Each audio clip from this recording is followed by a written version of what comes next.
Well, there's a lot going on here. I realize that, and I'm going to try and simplify this. But it is a complicated topic because it occurs a lot, and there's a great deal of misunderstanding about the reasons or the causes for gum recession. So, first of all, let's look at the tooth. Try not to look at all the words on the side. Just let's look at this tooth. This is a section through the tooth with the enamel on the outside, and then the red part, which I took some time to color in so that you can see the problem. See, the problem if you have gum recession is that you expose the part of the tooth between the part that's covered by enamel, which is the enamel covering kind of ends here at the gum line, right here. And when your gum recedes, as you see, the gum on this side is higher. When it recedes down, and we'll talk about why that happens in a minute, it leaves the root of the tooth, the part that's not covered in enamel, exposed. Now, this may just be a millimeter or two, but sometimes it can be quite a substantial area. And the trouble is that the cement, which is on the outside of the root of a tooth, is just not equipped to deal with all the things we eat and drink, the acid attacks, the sugary attacks. It has no covering like enamel. Enamel, as you will learn if you follow me, has the ability to repair and regenerate itself every day so that it stays strong, it stays protective. Unfortunately, the cement in the root of your tooth is not designed to withstand those same challenges. And the problem then occurs, not only could that be sensitive for you, and we're going to talk about this here in a minute, the symptoms, but you can get this part of the tooth to gradually wear away. And what happens then is you get this dip, you get this missing part of the tooth here on this exposed area where there is no protection. So the tooth begins to literally wear away. And the reason that I did all this red coloring is to show you when that occurs, how close you are to the nerve in the center of the tooth. And you have no protective covering. So no wonder this is excruciatingly painful. No wonder your tooth is telling you there's a problem. And this is why I don't really personally believe the best treatment is to put a filling there. I have gum recession that occurred when I was a dental student, and I have never had it fixed. Never had those side little dents in my teeth covered over. They are fine now. They have been there for 50 plus years. And they're no longer sensitive because I've allowed the inside of the tooth to do its healing, which it does. If you take care of it, it will do its healing.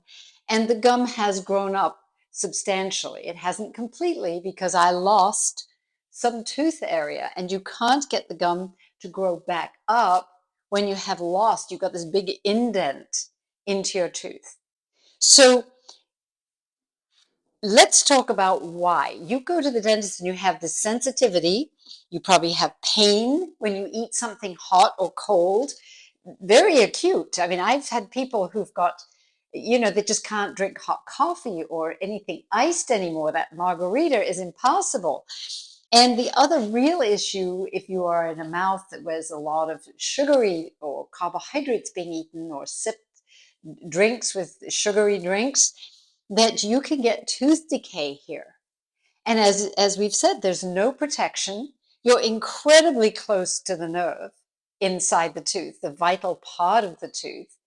And it is extremely easy for these side lesions, this erosion, or if it's a cavity that then starts to form, that you can kill the tooth. And if you kill the tooth, I have nothing in my toolbox to bring a dead tooth back to life.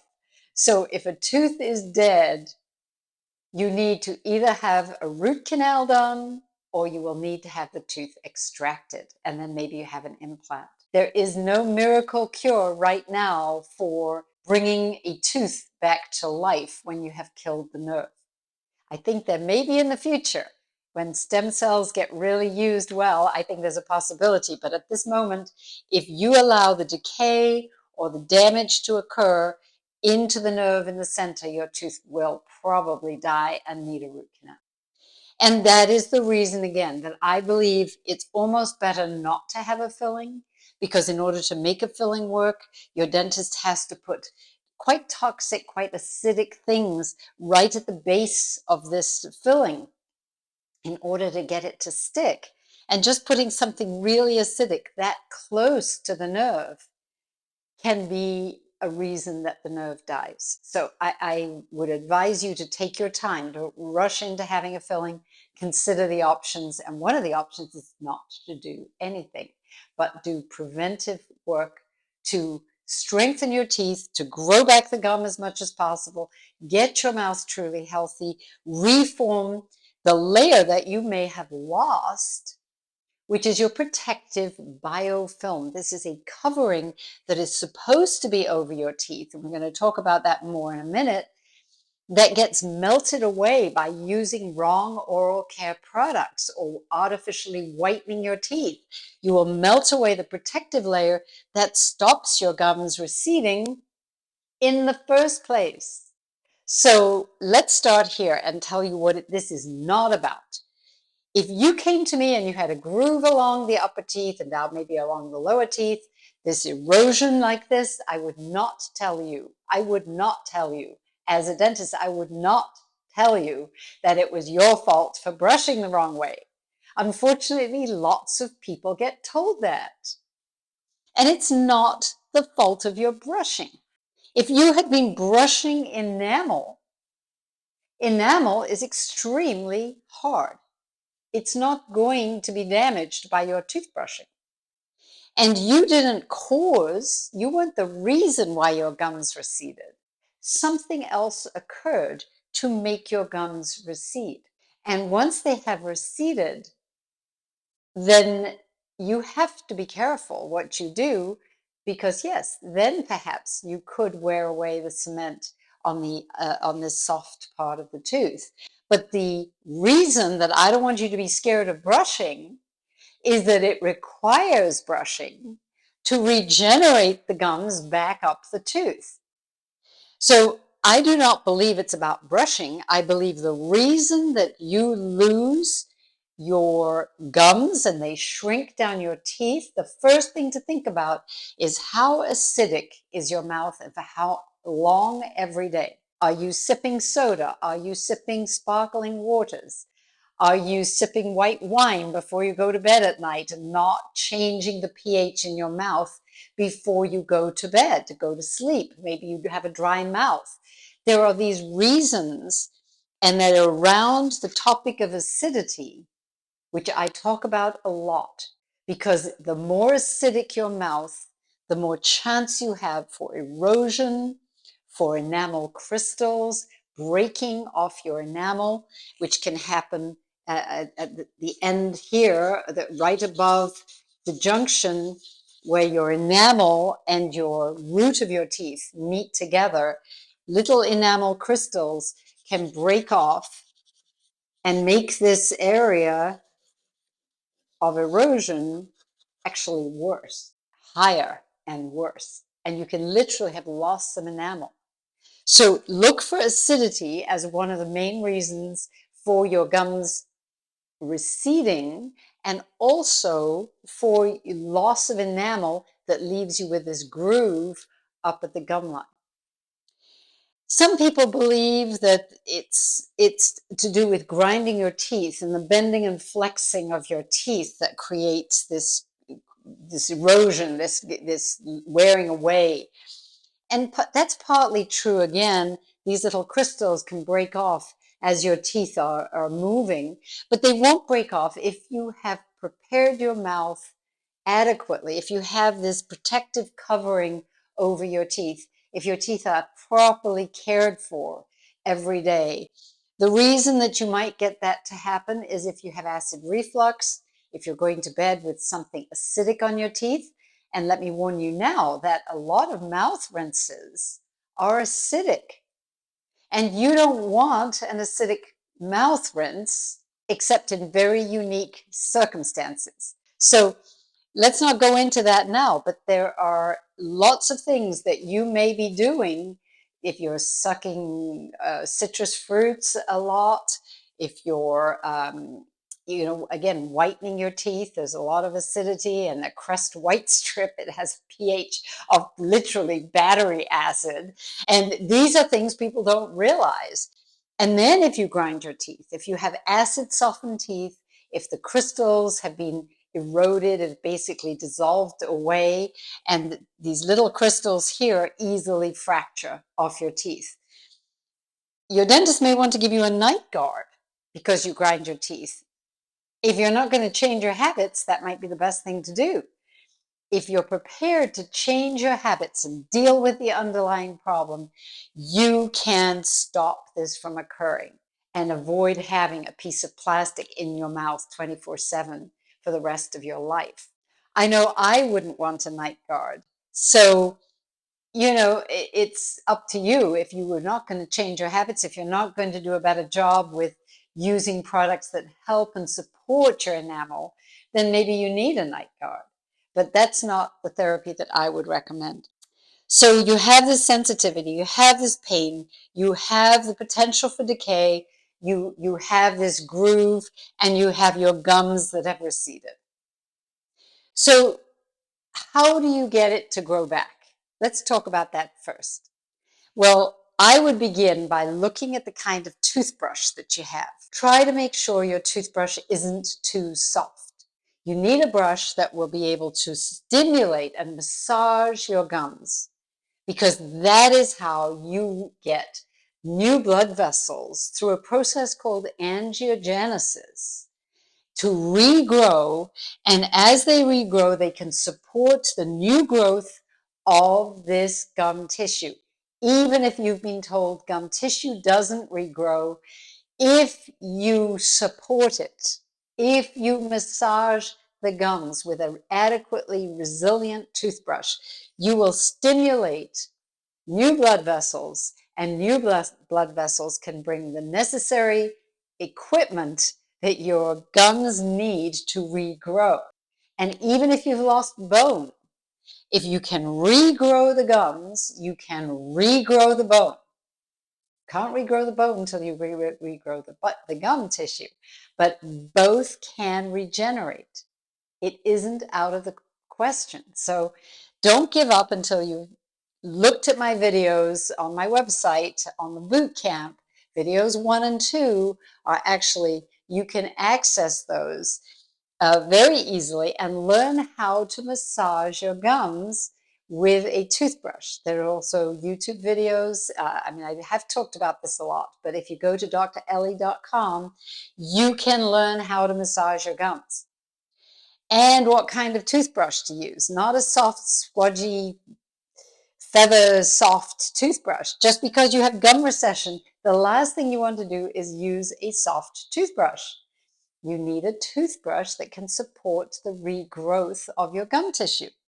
And I would recommend that along with those things, you use my complete mouth care system.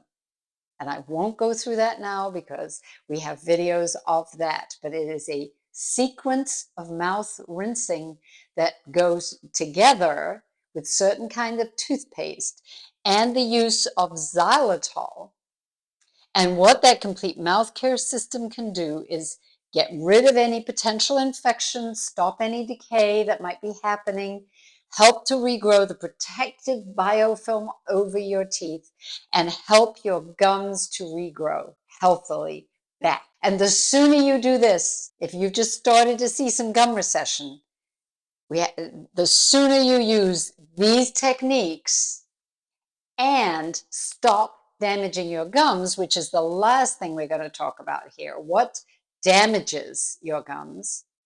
Really, the secret for why you have gum recession, which is not what you're usually told. In my opinion, you want to look here for your problems.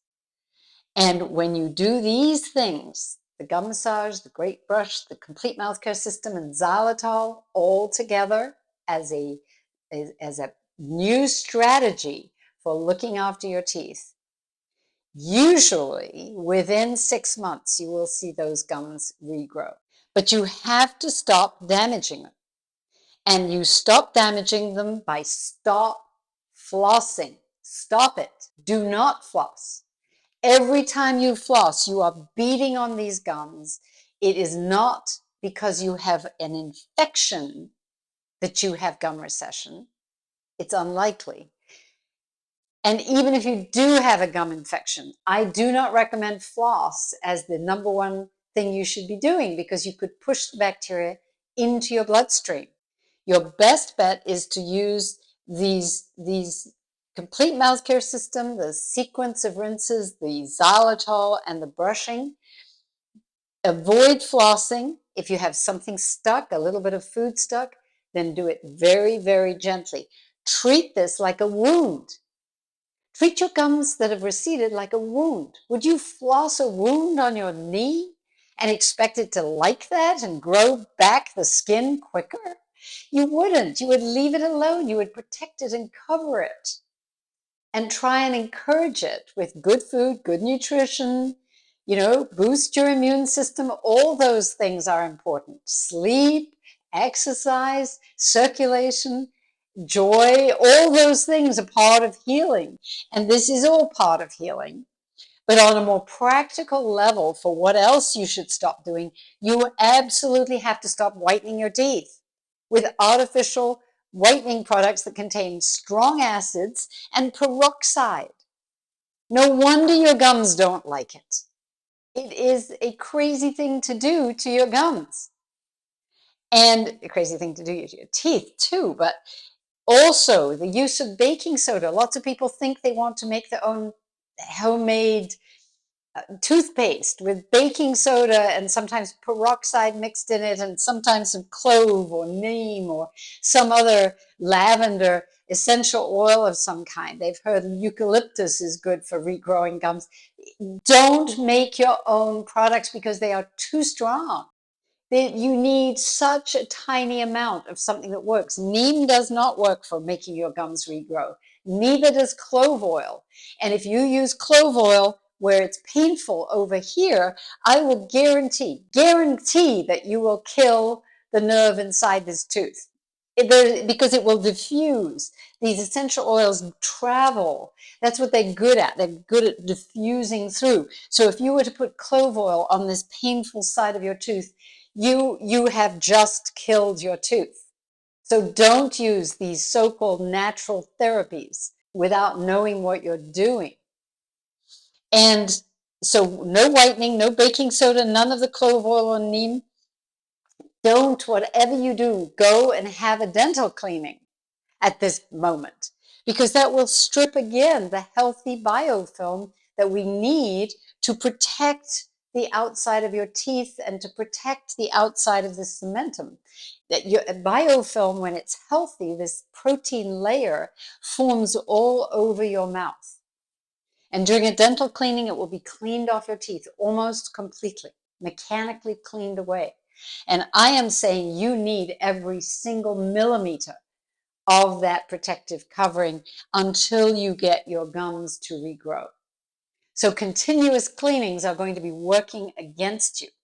And the only reason to go for continuous cleaning is if you really have horrible oral health. And if you have horrible oral health, you haven't listened to me, you're not brushing the way I recommend, you're not using my complete mouth care system, you're not doing adequate xylitol, then go have the cleaning, because you're not going to regrow your gums unless you do these things. But if you do all these things, you don't need the cleaning. You're controlling any oxalic or citric acids. Eat citrus fruits only as part of a meal. And things like kale and spinach, they're not good for snacking on because of the oxalic acid in these vegetables. So try to keep those vegetables that contain oxalic acid at meal times. Try and have them with some sort of fat, some kind of oil, some olive oil or some butter on them, because that will try to protect the oxalic acid from actually reaching against your biofilm and dissolving it away. That's actually what happens. So sipping drinks and even water is going to be quite damaging and make it more difficult for you to heal the gum recession. So try, when you've finished eating and drinking, have a little bit of xylitol, and then do not eat or drink for 30 to 60 minutes after your meal. And if you have a dry mouth or you have acid reflux, that would be the same thing. Try to keep your meals limited to these sessions of eating and drinking. End the meal with xylitol, and then do not eat or drink for 30 to 60 minutes afterwards, because this will give the good bacteria in your mouth a chance to organize and form this protective biofilm that is necessary if we are going to regrow the gum tissue back up the tooth again, which you can do providing you haven't lost too much of the tooth surface. That's the caveat to this. So it's still worth, even if you have lost, you have a channel like I do, I have kept my gum tissue at that same level. It's never got worse for 50 years. So you can do that too.